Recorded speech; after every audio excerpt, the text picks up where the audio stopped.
All right, welcome everybody. Welcome to Eyes on the Prize, Getting to Your Goals in a Rural Setting. My name is Karya Lustig, and I'm Director of the PHI Center for Health Leadership and Impact. This webinar is being produced by Merlene Tucker with support from Juliana Acevedo. The web forum is sponsored by the Leadership Academy for the Public's Health and produced by Dialogue for Health, both programs of the PHI Center for Health Leadership and Impact. Let's meet the moderator of today's event, Dr. Carmen Rita Navarez. Carmen is a senior advisor at the PHI Center for Health Leadership and Impact, is founder of Dialogue for Health, and Senior Vice President Emeritus of External Relations and Preventive Medicine at the Public Health Institute. Welcome, Carmen. I want to just sort of introduce this topic, this masterclass topic, by giving us a moment to reflect on the fact that as we go through our leadership journeys, we learn from everyone else. And that's part of what we're trying to do with the Leadership Academy. And that's why we bring this particular series to you, because we've learned in listening to all of you, listening to your journeys and listening to, your ahas and your uh-ohs, that there really is much to share, and we can all advance all of our thinking as we listen very carefully and try to, dissect the approaches that others have used. One of the things I particularly like about today's speakers is that we're going to focus on what has been learned working in rural communities. We have two very, very different rural communities to be speaking with. And so I hope that you will find, as I do, that no matter where you work, some of the struggles that are seen in communities are very dissimilar to our own, have really deep, lasting lessons and insights that all of us can learn from. So with that being said, I want to say a little bit about what the Center for Health Leadership and Impact is. Although I know many of you have heard this many times, hopefully there's a few new listeners and you haven't heard. The Center for Health Leadership and Impact is a center at the Public Health Institute located in Oakland, California. But we are a national group of people who are a community of learners. Our center is a public health do tank. We hope that you'll take an opportunity to learn more about our work and its impact at our website, which is healthleadership.org. We focus on cultivating leadership, on catalyzing learning networks, and strengthening cross-sector partnerships across a whole number of areas and special interests, and including nearly participation from every single state in the country. So let me start with our first speaker, Janet Johnson, who is New Mexico Department of Health Tribal Liaison, bringing 2 decades of expertise in tribal program administration, primarily in the realm of public health. Her unique background spans both the Santa Clara Pueblo in New Mexico and Sacramento, California, providing her with a rich blend of traditional and urban experiences. Growing up grounded in her Pueblo traditions, contrasted with being the sole Native student in her suburban public schools, this shaped her resilience and her perspective. Her journey took her to the University of California at Berkeley, where she continued to bridge these diverse worlds, integrating traditional knowledge with contemporary educational institution. Janet is a seasoned tribal liaison who was awarded the National Indian Health Board Health Warrior Award in 2025. So welcome, Janet. And our other speaker is Elaine Johannes, who is the Kansas Health Foundation Distinguished Professor in Community Health for Kansas State University and is a state extension specialist in the School of Human Sciences at the College of Health and Human Sciences. She has extensive experience in working with communities to address chronic disease, health disparities, rural health, mental wellness, and supporting community health worker development. Her extension programming builds the capacity for resilience and well-being through community-level approaches. In 2024, she led the implementation of a community health worker staffing model for extension units in rural and frontier locales. That model continues through Kansas Rural Health Transformation Program. Elaine is a member of the HRSA-funded 5-year Maternal Health Innovations Task Force, the Kansas Maternal and Child Health Council Executive Committee for the Bureau of Family Health in the Kansas Department of Health and the Environment. Her community work is shared with students as she facilitates applied placement experiences for the K-State MPH students and supervises graduate student practicums in her department, as well as teaching in the university's honors program in rural health. In 2023, she was a recipient of the Samuel L. Crumbine Medal from the Kansas Public Health Association, selected by the National Association of Public and Land-Grant Universities Board of Health and Human Sciences for a National Outstanding Engagement Award, and she received the National Institute of Food and Agriculture Cooperative Extension and APLU North Central Region Excellence in Extension Award. So that's the background of our excellent speakers today. And I'm going to ask each of them to share the story, the work that they've done, and whatever you may still be doing for the work that you did while in the Leadership Academy for the Public's Health. You can start by telling us about the community you serve, the demographics, the location, etc. And please just, do the best to tell us your story and help to set us up for a really vibrant discussion. So Janet, why don't you start, and then Elaine will just slide right into your presentation. Umbiakindi, Sangiti. Good afternoon, everyone, and thank you, Dr. Navarez, for the introduction. Next slide, please. So before I begin, I want to recognize both the Office of Tribal Liaison and NLAPH staff and NLAPH team members whose contributions have made this work possible. As Tribal Liaison for New Mexico Department of Health, I'm situated in the Office of the Secretary. This was intentional by tribal leadership with the passage of the State Tribal Collaboration Act, also known as SITCA. By the placement of tribal liaisons in the Office of the Secretary supports and encourages government-to-government engagement with our 24 tribes, pueblos, and nations. Next slide. So as you see on this slide, this is a general overview of the Office of Tribal Liaison and the purpose. So you'll see that OTL serves as that bridge between our agency and the tribes. And I do want to highlight and point out the section highlighted on elevating tribal public health priorities. The work that myself and the NLAPH team did was in supporting Indigenous birth outcomes for Indigenous birthing people in New Mexico. And through our sustained connections and my position as tribal liaison, we have been able to continue that work and to elevate that priority of Indigenous maternal health. Next slide. So as mentioned, when we're looking at the demographics, we want to contextualize the tribal nations and populations in New Mexico.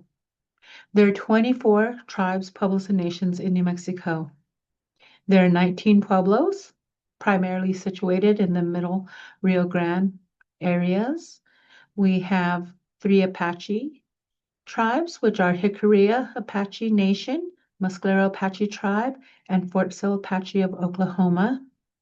We have Navajo Nation, and also 3 bands of Navajo, Alamo, Rama, and To'Hajiilee, and we also have Ute Mountain Ute. When you look at the map, you'll see Ute Mountain Ute is directly adjacent to Navajo Nation. So when we look at this, it's important to understand that AIAM population makes up, depending on which data you use, anywhere from 10 to 12.5% of the state population. So that is not an insignificant amount. When we look at tribal population nationwide, you see 70% of AIN reside off tribal lands, with 30% residing on tribal lands.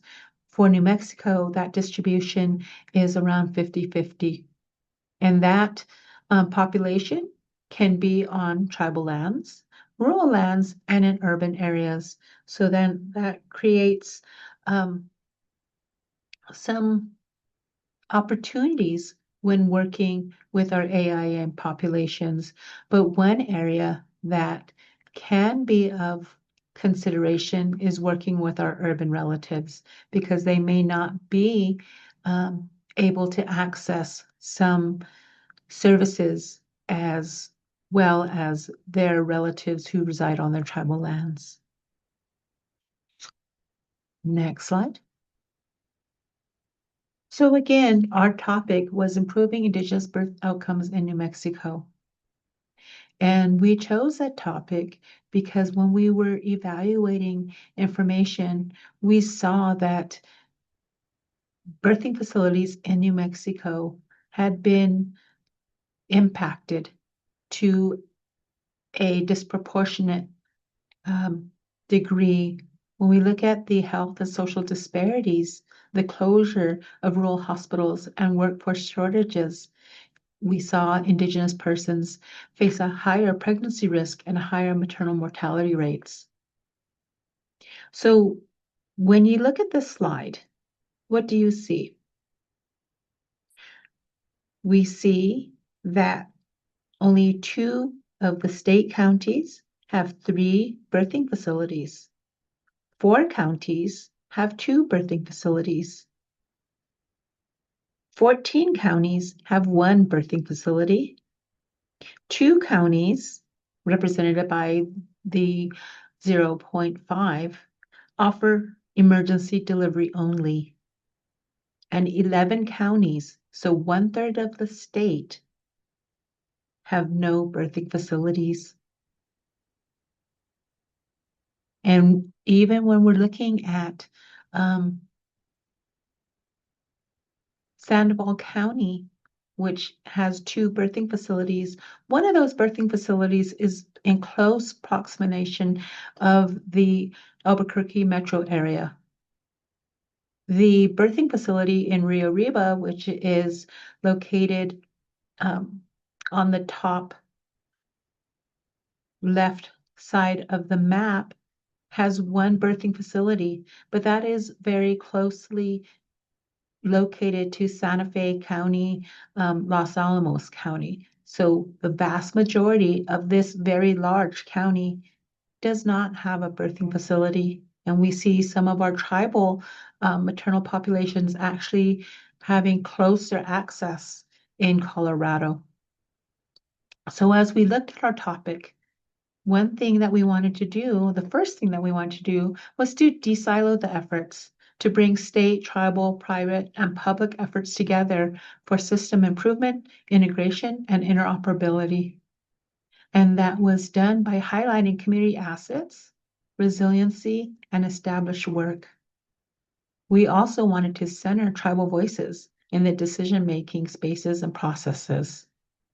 We hosted 2 focus groups and gathered invaluable material and comments from our attendees, and that was used to develop tools and initiatives to improve Indigenous birth outcomes. Next slide, please. So as I mentioned, our team is still connected, and we continue to support the work by engaging with each other in various roles and mechanisms.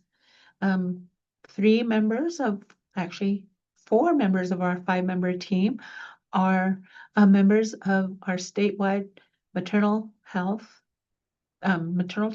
health task force. We also participate in the planning of a statewide maternal health conference. 2 members of our team are members of the Maternal Mortality Review Committee, and that is extremely important because as we look at the statewide reports for New Mexico, we see Indigenous women unfortunately have the highest mortality rate in New Mexico for over the past 10 years. Recently, our legislature had passed Senate Memorial 14 to commission a study on the status of women and forced sterilization. I have, as tribal liaison, again, I'm uniquely positioned, so I have reached out to our Indian Affairs Department to express my interest in participating in that study. We are also very fortunate to have one of our members, Nicole Arthur, was a fellow with Senator Ben Ray Lujan's office, and she was instrumental in coordinating and creation of reports on the status of Indigenous maternal health. And I understand that this slide deck will be shared with you, and these are active links to those reports. And this is being elevated to a national level. I understand Nicole has been asked to present next week to the UN on elevating again the importance and awareness of Indigenous birth outcomes. Next slide. And this is our team. Again, we were part of cohort 13. Nicole Arthur, CEO and founder of Transcending Strategies. Myself, our incredible coach, Dr. Ed Erlinger. Simran Priel, who's the director for gender equity with University of New Mexico. Andrea Botero, who is the health equity integrator and community health director for Presbyterian, and Shubruto Banerjee, the Regional Program and Partnership Manager at Ankram Health Foundation. Again, with their support, we are continuing to engage our work on improving birth outcomes for Indigenous birthing people in New Mexico. And thank you for this opportunity to share this information with you all. Good to Thank you so much, Janet. We will get a chance to get into to dive in a little bit deeper in a bit. And Elaine, maybe you could go ahead with your presentation. Okay, I want to thank you. And Janet, you speak to my heart. The issues of maternal health, risk of morbidity, mortality speaks to what's happening in our state too. You also mentioned a name which is dear to me, Dr. Ed Erlinger. Thank you so much. He was our coach, and so my heart is warmed. So thank you. I do want to thank Dialogue for Health and the National Leadership Academy for the Public's Health. This is truly an opportunity to recognize the leadership development that happened through our state's experience, which we began in 2021, and that we too continue to persist and persevere using the leadership skills that we were able to understand, acquire, and still use. Janet, we were a little bit, I think, behind you. You said you were cohort 8. Well, we were 10. We began in 2021. And I want to say Kansas was the largest cohort because I twisted a couple of arms to have 6 members, not the traditional 5. I had the privilege of inviting some of my best friends to be part of our leadership team. And so you'll see their names there. Diana is no longer in the state, but she's continuing to do public health work. Sandy Proctor has retired, but she knows what we're doing today, and I imagine she's on. Alyssa Rankin, our leader, our wonderful sage understander of community health workers. She's not in her former position, but we still stay in touch. Matt Thibault and Barb Wyman, the 3 of us, our paths cross frequently. So the project, the focus of our team was around the community health workforce, the development of that workforce, and the sustainability. So you'll see a Kansas map on the right-hand side of the screen. You'll see at that time where community health workers were located, and we have had tremendous growth, as I imagine some of your states have. Kansas is primarily an agricultural industry state, primarily rural. 50% of our population live, reside, and work in 2 of the metropolitan areas, the Kansas City area, where the World Cup is going to be held, and also down in Wichita, which is an aerospace industry leader, as well as some of the technology hubs. So most of our state is frontier, meaning very sparsely populated, but a lot of heavy production agriculture. Next slide. So for those that might be unfamiliar with a community health worker is that frontline public health worker who is trusted in the community that they serve. And that could be from a cultural standpoint, a language standpoint, an immigration status standpoint, and also from a cultural standpoint of working in rural communities. And so we did find that there is a difference and continues to be the kind of staffing patterns or scope of practice that can actually happen in metro, highly populated, dense communities that have a lot of providers versus what's out in rural frontier. When Janet spoke to that very well, very, very few providers, especially obstetricians, including mental health providers. So the community health worker is the one who's trained and in our state certified through either a course, which I do teach, or through a career pathway experience, or we also have reciprocity with Missouri. So if we have any Missouri people on the Zoom today, we could discuss how do community health workers become trained and certified in your state. So community health workers are growing. They fit the niche. They do provide not only care coordination, but also education. Health literacy is so important, especially for people unfamiliar with American healthcare or who are unfamiliar with how they can communicate with their provider that maybe their healthcare needs to be changed or their prescription for hypertension is no longer as effective. So that community health worker is a interpreter, translator, coordinator, and also best friend. Next slide. Well, why did we choose to go ahead and tackle some of the healthcare issues, especially in rural, through elevating community health workers? Well, here we have a slide. It's a 2025 slide that shows where Kansas ranking in the America's Health Rankings has gone down. Back in 1991, we were ranked the 8th most healthy state of the United States.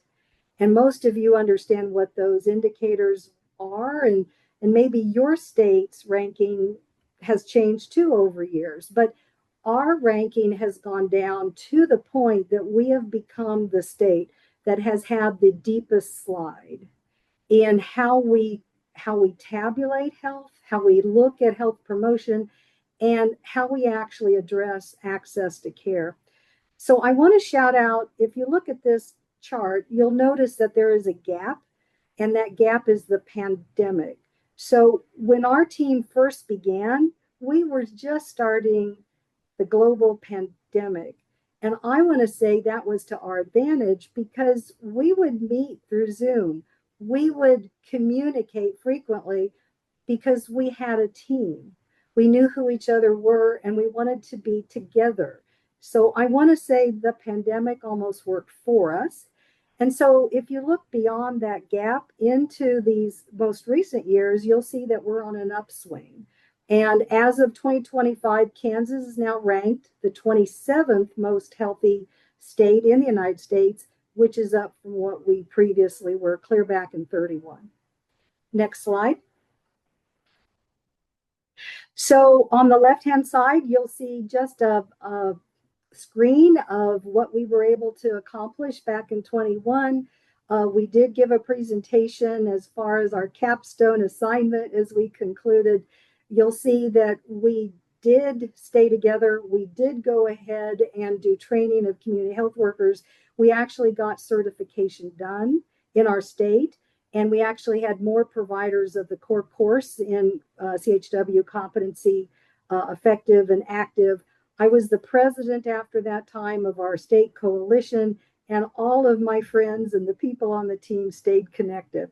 So most recently, if you look at that right-hand side, in 2025, we were well underway with college credit for the core competency course. We were starting to offer it as dual credit in high schools. The courses started in our correctional facilities where women were being trained as CHWs so they could practice in facility and as they left. Employers were advocating for more CHWs. We also started working with community health representatives, which are part of our tribal communities.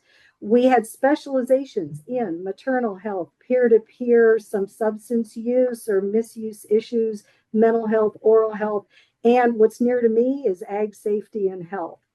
We started with contracts with our MCOs. Kansas has 3, and they started to write us into their contracts in order to provide not only a livable wage for our CHWs, but also paying for the core course so they could become certified CHWs and get a job.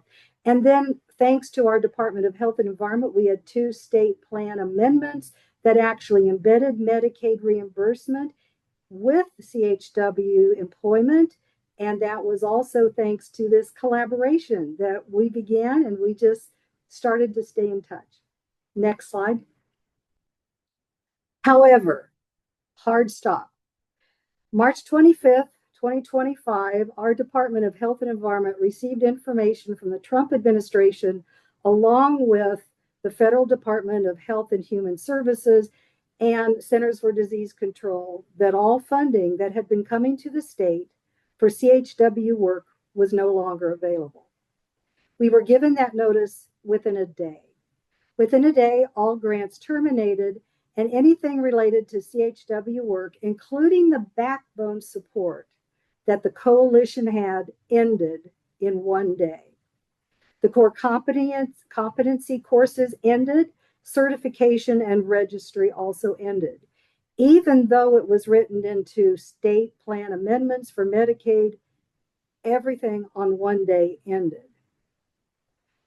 Following that, Kansas continues to have ICE activity that is impacting our CHWs and the promotores, especially in the southwest part of our state, which produces 23% of American beef. So we have large beef processing plants, feedlots, and workers who had been working in those facilities that benefited from having community health workers.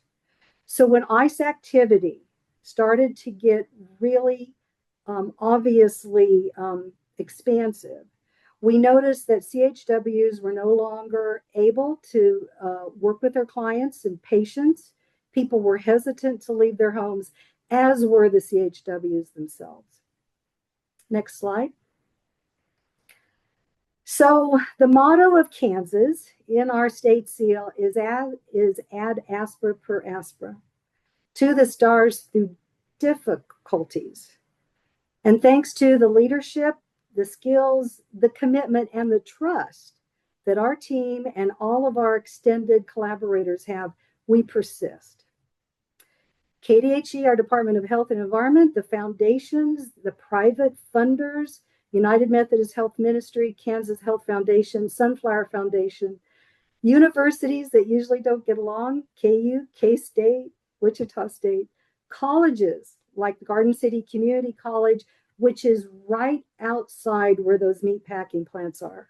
The MCOs, we've all stepped up.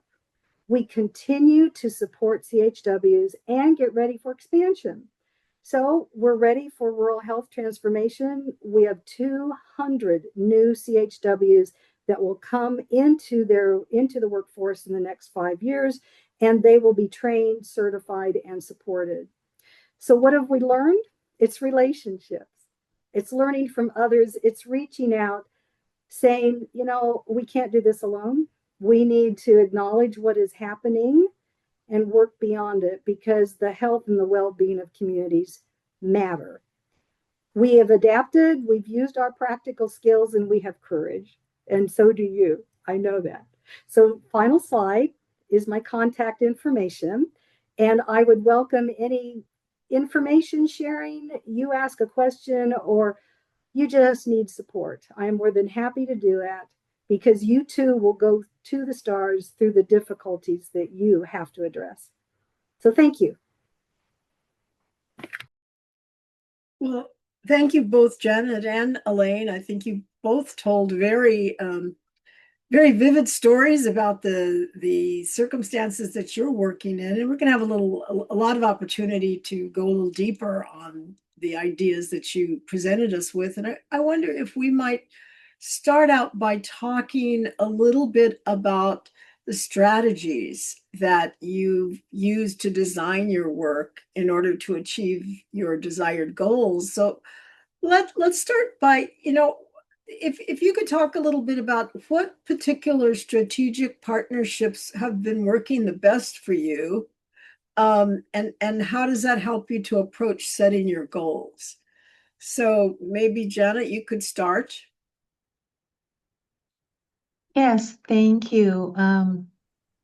When we look at this and when we look at working with tribes, first there has to be that foundational understanding that tribal nations are their distinct sovereign governments, each with their own life and pathways. So my strategy is to show up with trust and how to build upon that. And that is done through transparency and in accountability, that you show up consistently and in accordance to what you're saying. And like Elaine mentioned, it's about relationships. It's building those relationships. I think when we're working with tribes and most of our populations, it's not transactional. It's what we do and how we engage. And when you have that accountability, when you build these relationships on trust, then you have a shared understanding of what you can do and how we can all work together to see the improvements in our public health. So thank you. I will chime in. Janet, you and I are a team. You mentioned something that brought to mind a phrase that a dear friend of mine shared years ago. Put your butt in the seat and work together.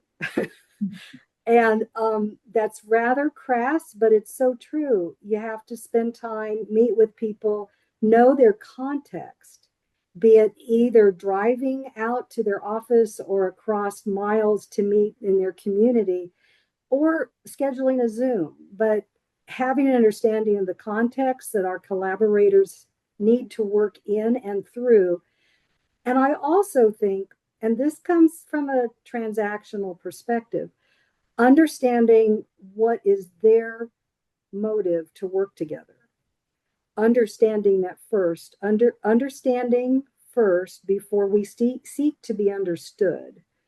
And that's a Covey phrase that many of you probably already know. So understanding what kind of reporting that our partners have to provide to stay sustainable, what are their pain points, what are their push points, especially in these times where doing community work needs to be very aware and equipped and pivot, but pivoting together and understanding what are the things to keep our collaborators going and how can I contribute, because there will be a time that they have to help me, they have to help the CHWs and what we're doing out in our communities.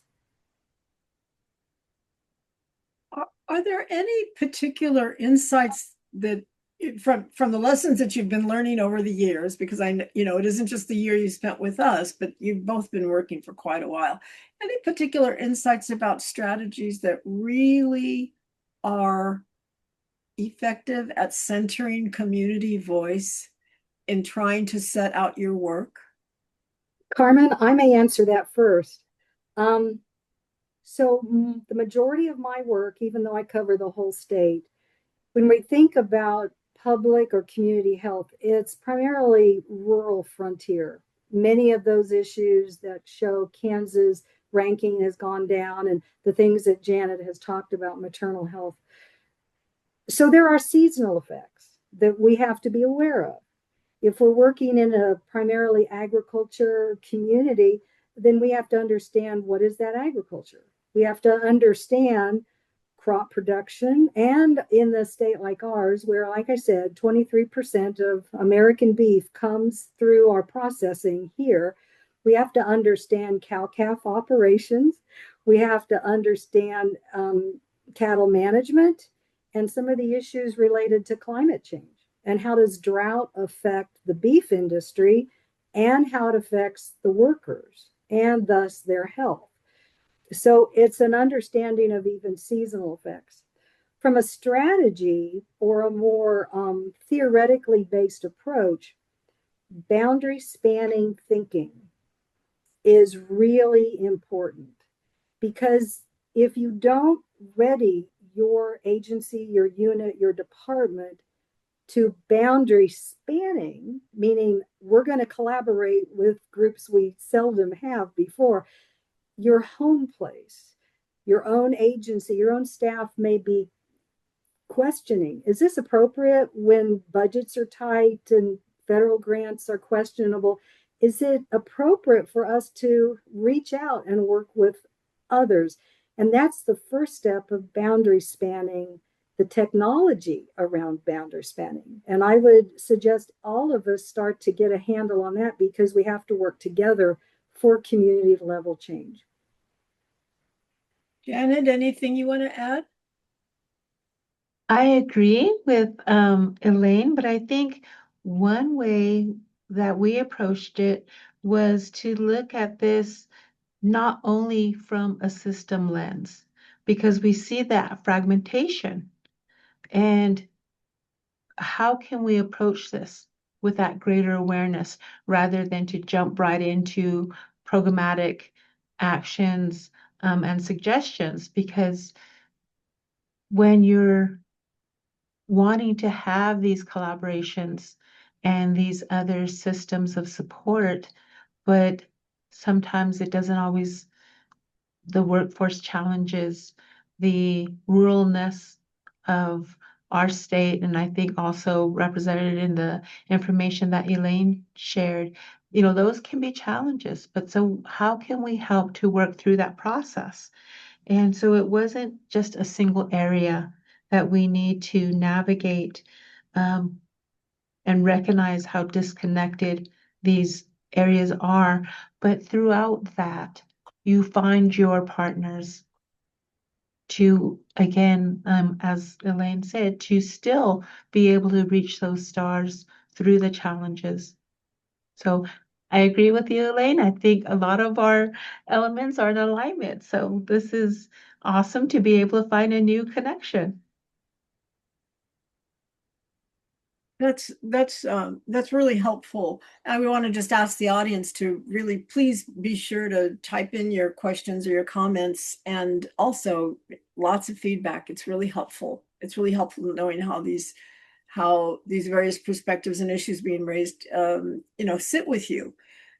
So we know that rural health work is really more of a winding road than a straight line. And I think both of you have done a good job of laying out how that happens. But I wonder if you could talk a little bit about, when you're faced with the challenges, how did you use adaptive leadership to pivot your strategy without losing sight of your goals? Did you have to adjust your goals or modify your goals, or, how did that end up working out? Maybe you have an example of that to share with us. I'll go ahead and go first. So when you look at that, adaptation is again built on those relationships. And as we worked across the state, and again, with the understanding that tribes are their own distinct and separate governments, we also understood that we can only move at the speed of trust. And so adapting to that and entering each conversation as that new opportunity, we needed to understand that, yes, we might all have these different placements in our positions and our experience, but this is the first time that we're entering into some of these spaces with this tribal leader. So what do we need to do? We need to, again, show up with that transparency and how to navigate this and recognize Indigenous knowledge and support that. So when we're doing that, and we just need to stay grounded in the work that we're doing. Janet, you and I have walked this way before because many years ago, I had the privilege of working with Haskell Indian Nations University, which is a 1994 land grant in our state. And that work was around youth development and youth health. And what one of the elders had taught me at that time was listening for things versus having an expectation that my agenda, my grant, my agency, my university's needs were important. And when the elder said, you know, Elaine, we've been here 250 years, we will continue to be here. It was a wake-up call, and I carry that with me when I work with communities. So that said, one of the strategies, one of the particular things that I think our team and our collaborators learned, we set our brand aside. Meaning, I'm a university employee, I'm a state of Kansas employee. I have outcomes I have to meet, I have reports I have to complete, and I have a brand that I carry. And yes, I'm wearing a brand today. Yes, I'm wearing my name tag, but sometimes you have to set that brand aside and look at the greater issue, look at the bigger issue, and how can we truly collaborate and partner, not only from a brand office perspective, but from a personal perspective. So some of you know I'm with Extension, and the Extension system has been around 168 years, thereabouts. And we are in every state and every territory of the United States. And we typically are considered the agricultural people, the 4-H people. Some of you may remember home ec. That's our former name. But we begin our meetings, and we continue to begin our meetings even across the states with a personal, how are you? How's the weather? How are the kids? And with that, taking time to connect, that has helped us continue. Even in spite of the things that I shared, it's that personal, Janet, you're right, personal relationship that matters. And then you maybe tuck a brand in there afterwards, but that's not the primary cause or the reason to be together. So that's really helpful to hear the two different perspectives. And something I want to lift up for the audience is a comment from Dr. Ed Ellinger, who is on this session with us. He's making the observation that the two efforts were at different stages of development, that the New Mexico program is developing relationships with the community and building the understanding of the issues facing New Mexico, that Kansas is in a different stage in the process, that they'd already built the consensus within the broader community, which allowed the program to work with the provider networks, insurance companies, business, et cetera. And that's why many members of the team have moved on to leadership positions in other agencies. So I think it's also really important to understand that wherever you are in your own leadership journey, that just understanding the phase of development that you're working in the context and that time is really important, while you're still pushing to get, to move your agenda down the road further and faster. But just being kind to the fact that you may be in really different circumstances or different stages of development. And let me just ask the speakers then to talk a little bit about the work being messy and nonlinear, which can be frustrating for your stakeholders. And ask you about what kind of secret sauce you've developed, you've cooked up in keeping your community and your partners engaged and informed when things are progressing as expected, or when progress isn't going the way that you thought it should, or the progress doesn't look perfect. Okay, so first, thank you, Ed, for your comments and your continued support. I very much appreciated your time with us as our coach and continuing to serve as that guide. Um, it's been invaluable in being in your company and learning so much from you. So I just want to make that statement first. But as we look at this, um, there were times when it, things, again, do not progress linearly. And so we had created multiple pathways. So it didn't have to be in a straight line. You know, what would that look like? Would that be the convenings, the focus groups? We did a presentation to Department of Health senior leadership, and at the time, then Secretary Allen, and got his buy-in and support because he also saw the and recognized the importance of supporting maternal health. You know, of course, our focus was on Indigenous maternal health, but what does that look like for New Mexico? You know, these shortages that I outlined in my map slide of the birthing facilities, that does not apply just to Indigenous populations. That is statewide when we're looking at the closure of these facilities, the lack of providers and service to our women in New Mexico. So, you know, getting that buy-in from state leadership was critical as we moved forward. And we explored again different pathways on how we approach this. We held focus groups with our CHRs in seeing and getting their feedback. We know that they're trusted leaders in the populations that they serve and what they hear, and having their voices recognized and supported in these different areas was crucial in getting our word out to the populations. And just in that continuation of developing, you know, multiple feedback loops. So it's just not just one area that we concentrated in. Yes, we had that large topic, but we went about it in very strategic manners and methods to make sure we had a greater outreach. To add, Janet, yes, many opportunities for input and collaboration. There's not one way, there's several ways. And I would add too, understand what the purpose is. Maybe not what the objective, because often objectives are considered these tactical strategy outcome measures. So what's the purpose? And I shared with the group today that one of our purposes was to address overall health in the state. We were careening down the slippery slope.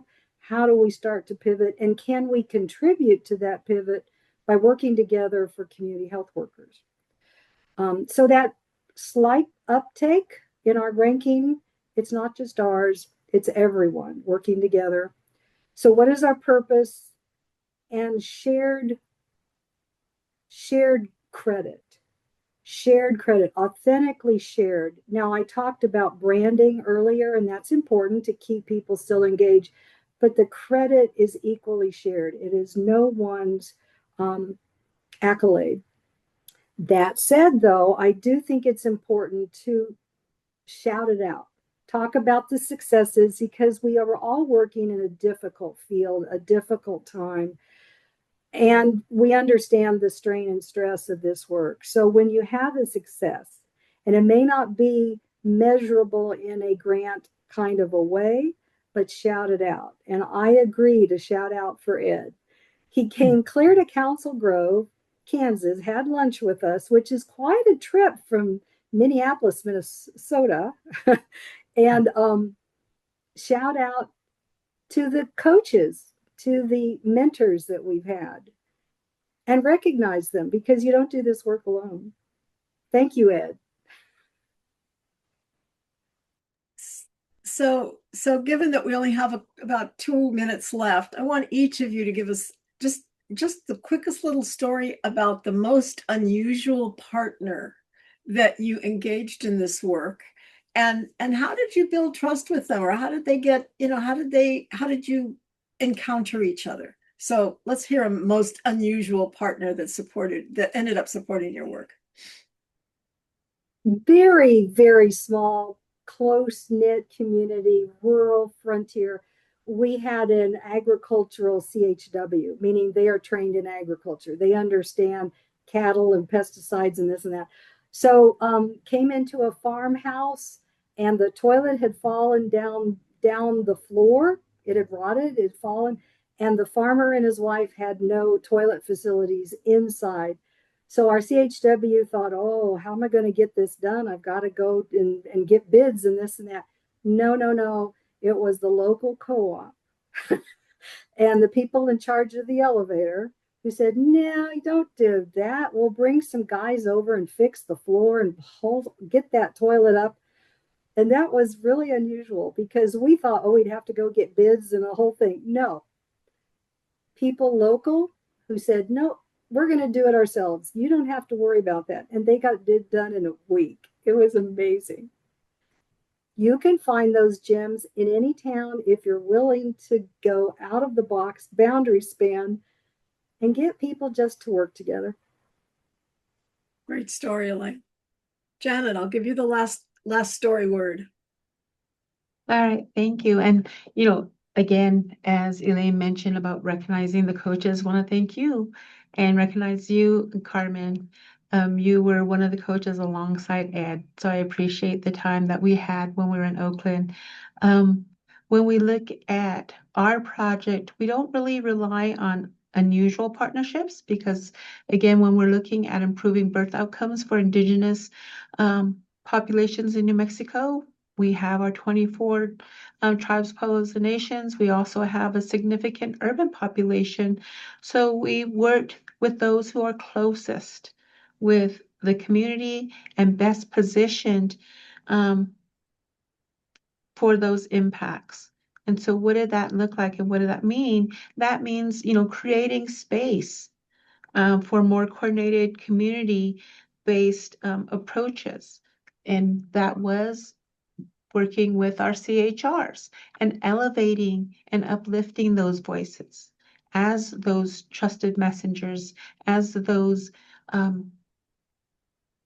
the personnel that works closely and is acutely aware of the issues and concerns with their populations, if that's access to service, transportation, gas money, these areas that may not be included on like this large objective, like Elaine mentioned, but what is the purpose?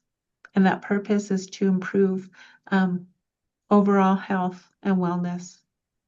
So we wanted to center those voices.